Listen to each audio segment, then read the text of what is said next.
Welcome to Thrive 2050 at ANS. My name is Denise Guitarra, and I am the Maryland Conservation Advocate at Audubon Naturalist Society.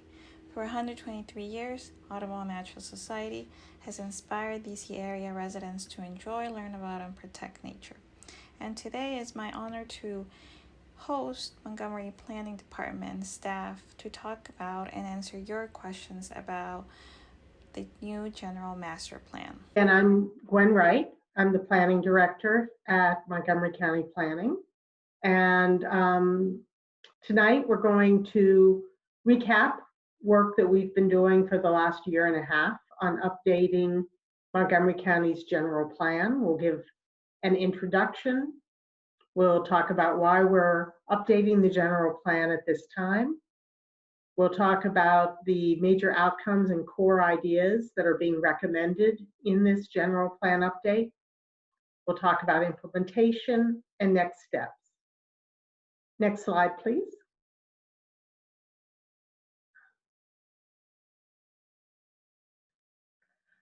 So one of the key ideas is really that Thrive Montgomery 2050 isn't about reinvention. It's about adapting to new realities and shifting the way we think about how the county should grow. The image on the left is from the 1964 update to the general plan, and it shows Montgomery County had one major corridor running through it, the I-270 corridor, with some corridor cities identified along that corridor. But the remainder of the county was sort of an amorphous blobs of orange and beige that were not intended to be perhaps as concentrated in terms of development. What we have actually experienced over the many years is that what you see on the right, which is that Montgomery County is a web of corridors, both transportation and green corridors that connect a series of activity centers and communities. And that we have not just one corridor, but many corridors. And each of them has unique qualities and characteristics. Next, please. So why are we updating the general plan at this time? It hasn't been fully updated since 1964. There was in 1993 a refinement to the goals and policies of the plan, but it hasn't been completely updated for over 50 years. And I think we're all experiencing the fact that we are in a time of change, and we need to adapt to those changing circumstances. There are economic disruptions, there is social change, there are demographic shifts, technological innovations, and we all are experiencing the impact of climate change. I think that we're all seeing this change happening at a faster pace than it has ever happened in the past, and we must be able to be resilient and flexible in responding to the change that we see. Next. We studied very carefully and have reported out on trends and challenges that we see in Montgomery County that require us to think differently about growth. And after looking at all of these trends and challenges, we believe that Montgomery County in 2050, a thriving Montgomery County in 2050, is going to be more urban, more diverse, and more interconnected than it's ever been. We believe that it is essential as we're growing to achieve three major outcomes: economic health, equity, and environmental resilience. And to do that, it requires us to refine our planning framework for the county and our growth framework not abandon it, but to look at the realities of the change that is happening and to look at what's on the ground already in our county. We believe that principles of smart urbanism are the way to go.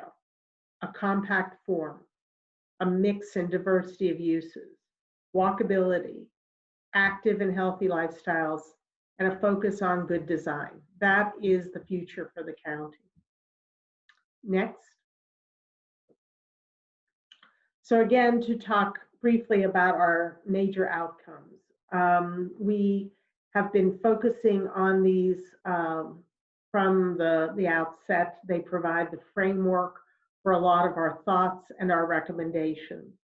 Economic health plus community equity plus environmental resilience. And as shown in our little symbolic logo, they are all interconnected. And if we're able to achieve them as a whole, we will be able to thrive. Again, I want to sort of reiterate, I think thrive is a really important word in this plan. We are not looking to just keep going. We're a great county and we're sort of continuing to plug along, but the trends and challenges we see, if we do not address those, we will not be able to continue to succeed and thrive in the coming decade. Next.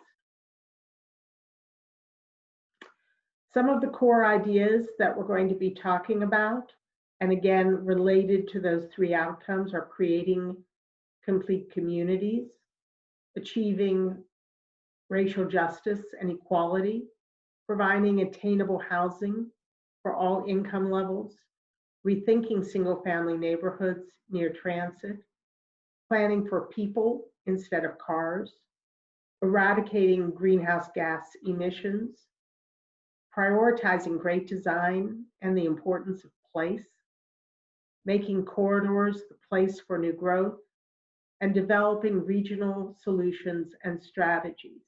Each of these is linked to those outcomes. They are interconnected, and we can't talk about one of these ideas in isolation. They all have to be part of the framework that we're working towards. Next, please. So the first I'd like to talk about is the compact form of development or urbanism. That compact form of development is important to us on many levels. It's part of our transportation strategy. It's part of our environmental strategy. It is part of our equity strategy. It is about creating interconnected communities where we have an opportunity to grow in smart ways. This is a simple slide that shows what compact form of development can do from an environmental perspective.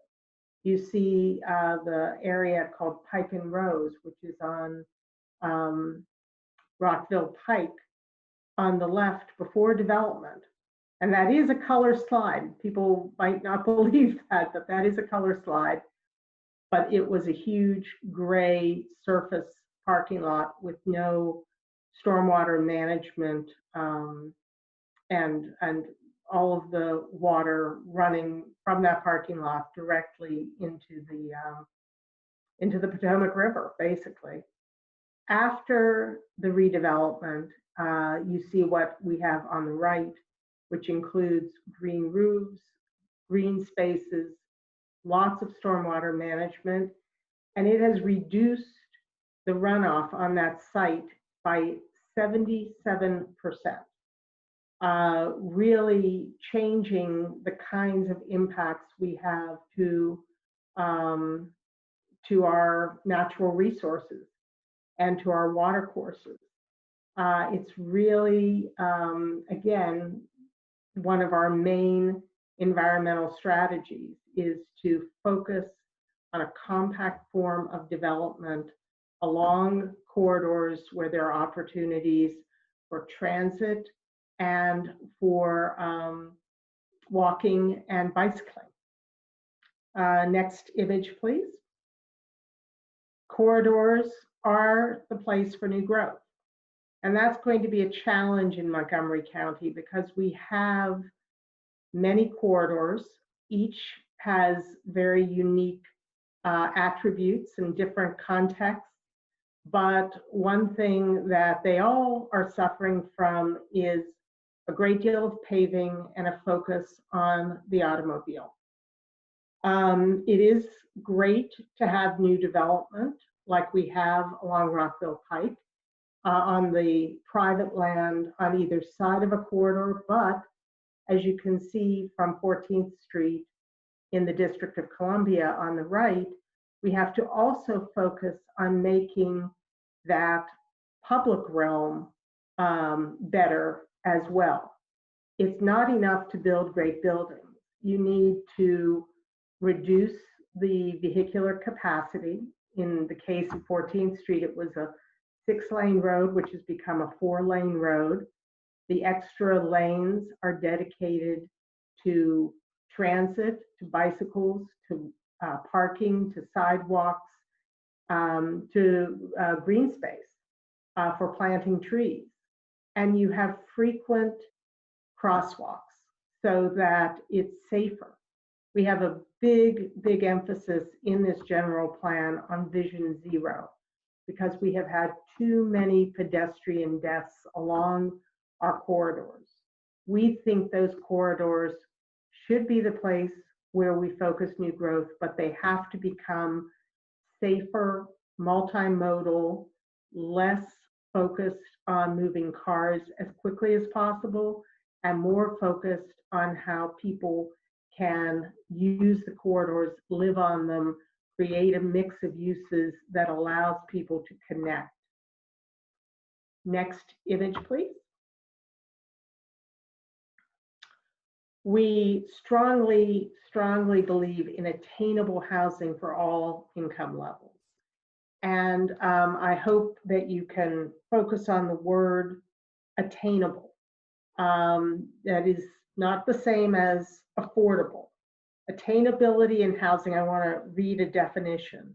Attainability in housing is the ability of households of various incomes and sizes to obtain housing that is suitable for their needs and affordable to them. It is income, not housing need, that drives access to housing. There's a growing need to make sure that the housing built is attainable, appropriate, and suitable for the households that live here. Implicit in this idea of attainability is the idea that a range of housing options in terms of type, size, tenure, and cost have to exist in the local market. And what, again, that means is we need to respond to the trends that we are seeing, and we're seeing a strong trend in the county of many more single-person households than we have ever had in the history of the county. We need to provide housing that is attainable for young people just starting out and for older people downsizing but wanting to stay in their community and in their neighborhood. So this relates to the next slide you're going to see, if we can move to the next slide, which is rethinking single-family neighborhoods near transit. You've probably heard the term missing middle housing.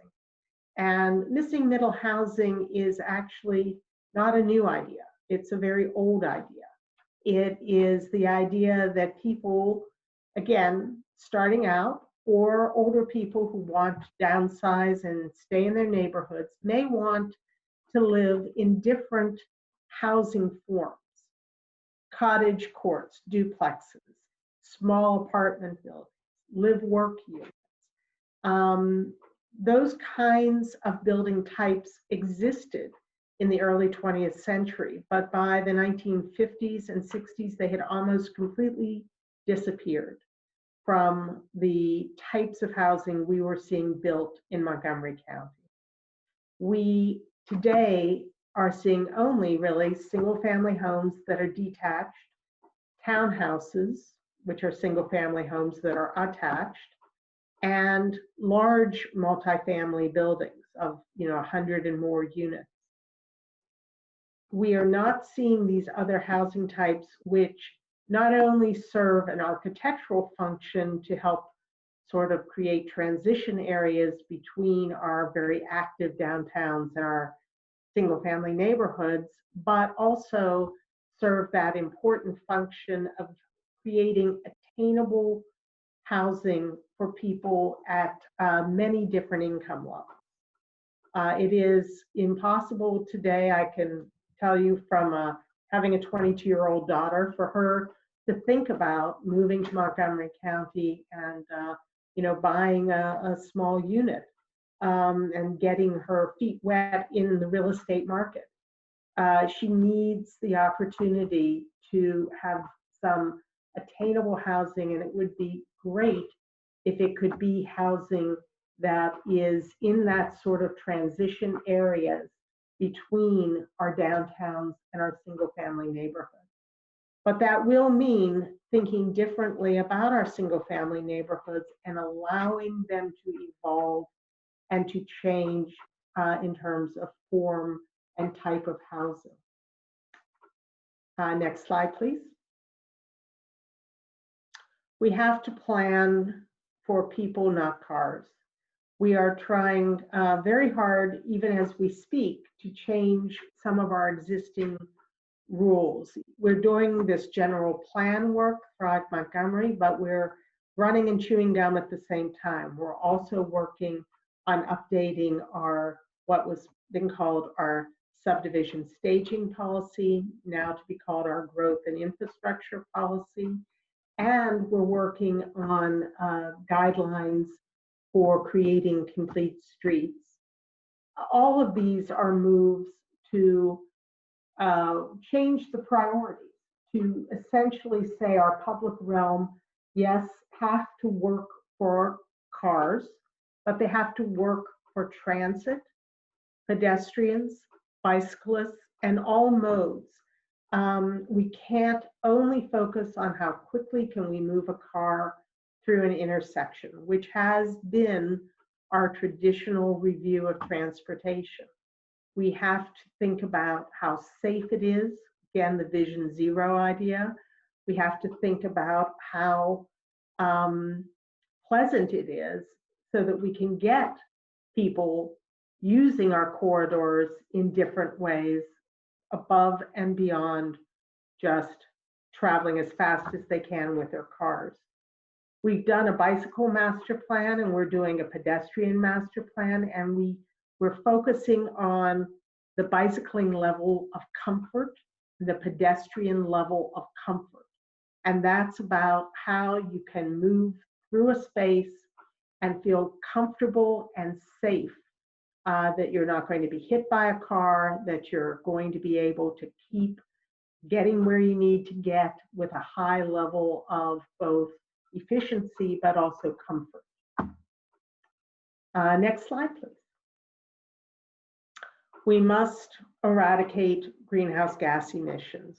We haven't talked yet directly about climate change, but I do want to say that this plan has at its core the idea of an outcome of environmental resiliency and sustainability. We must respond to climate change. We must eradicate greenhouse gas emissions. Many of the ideas that we've already talked about in terms of a compact form of development, planning for people, not cars, all relate to our goals of eradicating greenhouse gas emissions.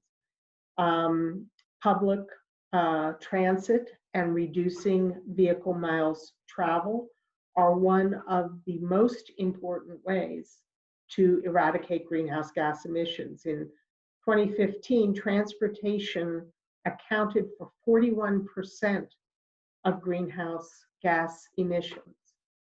At the same time, we have to work on making our buildings more efficient, both our residential and our commercial buildings, and to use other sources of energy like solar, like wind, and to focus our attention on requiring new buildings to have some of those attributes and to get their energy from other sources and to use their energy as efficiently as possible. There are recommendations in Thrive Montgomery for all of those ideas, and we continue to view that as a very important part of the plan. Next, please. Another incredibly important part of the plan, which has been a part of our framework for the last year and a half, even long before the terrible social unrest and the terrible murders of some Black citizens throughout the country. We have said that this plan must focus on racial justice and equity. The map that you see is our predominant racial and ethnic groups in 2016. It is a completely different map than when we did our 1993 refinement of the general plan. That map was almost entirely the dark blue color and the light blue color. Now we are proud that we have 4 or 5 of the most diverse communities in the entire country located in Montgomery County. I think what's exciting is what you see in yellow is that we have no predominant racial or ethnic group, which means we have diversity and we're maintaining diversity. But we need to embrace that. We need to think about how, as we plan, we can make sure that all of our resources and government spending is done in an equitable way throughout the county. We need to think about how we create communities that are equitable for all residents with the same kinds of amenities and resources. We need to think about our economy and creating jobs so that people can actually both live and work in Montgomery County. And again, our plan addresses many of those topics with policies and recommendations. Next, please. We have to champion the importance of place. We had a really wonderful discussion with the Council's Planning, Housing, and Economic Development Committee about Thrive. And one of the great comments that I heard was, we've talked about the East County and trying to focus more attention on the eastern part of the county, direct more resources there. And this particular council member who lived in the East County said, let's stop calling it the East County. Let's call it the communities that exist in the East County. When you don't talk about the West County, you talk about Bethesda or White Flint or Rockville or Gaithersburg or Germantown. Let's talk about the East County as the series of communities that it is. Silver Spring, Four Corners, Colesville, Fairland, Burtonsville. These are communities along the Maryland 29 corridor. And let's start thinking about each of these places and how to strengthen those places in all ways, both amenities, architecturally, parks, gathering places, but let's think about them as the places they are rather than, again, from that 1964 plan, a big swath of orange and beige place. We are a county that is a web of communities that are connected. And those communities need to be understood, appreciated, and strengthened. Next, please. Regional solutions and strategies. We must think about the whole region. The doors of Montgomery County don't slam shut at 9 o'clock at night. We are part of a much bigger region. We have been thinking about transportation regionally, but we have to think about our housing situation regionally. We have to think about our economy regionally. We have to have strong connections with all of our surrounding jurisdictions and think about how we can all grow together in order to thrive. Next. Implementation is very important. The general plan is a high-level policy document. It does not change any zoning. It does not create a new piece of legislation. What it does do is lay out the long-term vision and framework for how we're going to grow over the next decade. And it lays out a work program for not only the planning department, but many of our Montgomery County government partners to think about how through master plans and functional plans and changes to the zoning code and other county regulations and capital improvement programs and design guidelines and innovative economic ideas and funding sources, how we make that future a reality. And we're going to have a whole set of recommended actions which can take place over the next 30 years. Some of them will be short term, some of them will be medium term, some of them will be long term. And those will be identified, although they may not be in the actual plan document, they would be in an accompanying document to give us guidance of how to implement the big picture that is described in the Thrive Montgomery plan. Next, please. Oh, this talks about how we're doing short, medium, and long-term action. The next slide will show us, if we can go to that, where we are right now. We presented the document to our planning board on October 1st. We are continuing to do outreach and get input. And we're doing a planning board public hearing on November 19th. We invite anyone who is interested to sign up to testify and to participate in that planning board public hearing. Then we'll have work sessions with the planning board, and the plan will be transmitted to the county council at the end of March or early April of 2021. The council will hold a public hearing and have work sessions, and we hope take action on Thrive Montgomery before August of 2021. So we have another 8 to 9 months of hard work on this, and we invite you all to participate as we continue to think about the future of the county.